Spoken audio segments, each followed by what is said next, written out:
Lesson 3. Integrated Pest Management Principles. Integrated Pest Management, or IPM, is a decision-making process. It combines inspection, identification, monitoring, and multiple control tactics to keep pests below acceptable thresholds while minimizing reliance on pesticides. The correct very first step in any IPM program is to properly inspect and identify the pest, along with the conditions supporting it. Without knowing the exact species and its biology, you cannot choose effective tactics. During your inspection, you must distinguish between signs of activity and conducive conditions.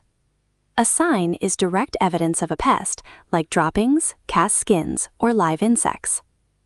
A conducive condition is an environmental factor, like a plumbing leak, food residue, or an entry gap, that supports pest survival but does not prove an active infestation. Correcting these conducive conditions is a form of cultural control.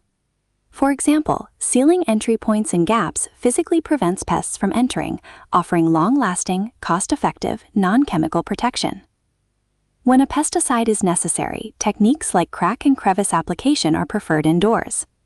This involves placing small amounts of insecticide precisely into the narrow joints and voids where pests hide, minimizing exposure to people and surfaces. Finally, remember your licensing limits.